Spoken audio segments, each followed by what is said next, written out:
Saudara yang terkasih dalam Yesus Kristus, kembali lagi dalam katekese singkat, KESIP. Pada kesempatan kali ini kita akan bicara tentang dosa. Sebelum kita bicara tentang dosa, kita tidak bisa melepaskan dari pemahaman tentang rahmat. Rahmat adalah hubungan pribadi dengan Tuhan yang selalu menawarkan cinta kepada kita. Sedangkan dosa adalah kebalikan dari itu, di mana dosa merupakan tidak adanya hubungan pribadi dengan Allah yang seharusnya ada. Hubungan itu diputus oleh manusia dengan menutup diri baginya dan tidak menghiraukan hubungan itu terbangun kembali, sehingga manusia hidup di luar keselamatan, hidup di luar lingkungan Tuhan.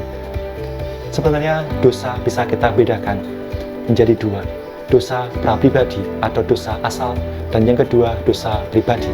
Tapi pada kesempatan kali ini kita akan lebih bicara tentang dosa prapribadi atau dosa asal. Dosa prapribadi atau dosa asal mengartikan bahwa keadaan terpisah dengan Allah tidak terjadi berdasarkan kesalahannya sendiri. Dosa ini dikatakan prapribadi sebab dosa ini berawal dari ketidaktaatan satu orang sehingga semua orang menjadi pendosa.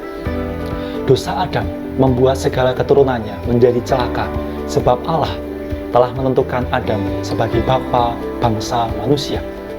Dosa manusia pertama itu menimpa kodrat manusia sehingga diturunkan kepada seluruh umat manusia. Atas dosa asal inilah manusia kehilangan rahmat pengudusan, yaitu manusia tidak dapat memandang Allah dan tidak dapat berpartisipasi dalam kehidupan Allah. Manusia selain itu juga kehilangan rahmat khusus sehingga manusia mengalami penderitaan, kematian, kebodohan, pengetahuan akan Allah yang tidak sempurna, dan juga kecenderungan terhadap dosa atau konkupisenssi. Ketidakmampuan ini tentulah bersifat mendasar, total, dan tidak teratasi. Mendasar berarti bahwa setiap orang begitu ia lahir sudah berada dalam keadaan ketidakmampuan ini. Total berarti tidak hanya mengenai perbuatan ini atau itu saja, tetapi menghambat manusia dalam segala tindakannya untuk mengarahkan diri pada maksud dan tujuan dari penciptanya. Dan tidak terastasi berarti dosa ini tidak dapat dihilangkan dengan kekuatan manusia sendiri. Maka saudara, dosa asal ini hanya dapat dihapuskan oleh penebusan Kristus lewat penerimaan sakramen baptis. Dalam sakramen baptis inilah manusia ditebus oleh Allah lewat Yesus Kristus yang memberikan dirinya dalam sengsara, wafat, dan kebangkitannya. Inilah penebusan dari Yesus Kristus sehingga menghancurkan kuasa dosa dan mencurahkan kepada kita roh yang menguduskan manusia sehingga manusia tidak menjadi hamba dosa melainkan menjadi anak-anak Allah berkat Yesus Kristus.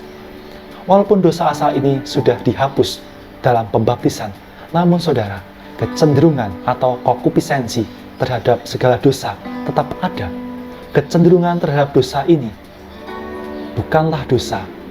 Kecenderungan ini menjadi dosa ketika kita dengan sadar, dengan kemauan kita, dan dengan kehendak kita menuruti dorongan itu sehingga kita berbuat jahat, berbuat dosa. Maka saudara-saudara, karena inilah kita pun harus berusaha melawan kecenderungan itu dengan rahmat yang kita telah terima lewat sakramen baptis. Kita percaya bahwa Roh Kudus yang dikaruniakan kepada kita lewat sakramen pembaptisan itulah yang akan membantu kita untuk tetap setia pada jalan Tuhan.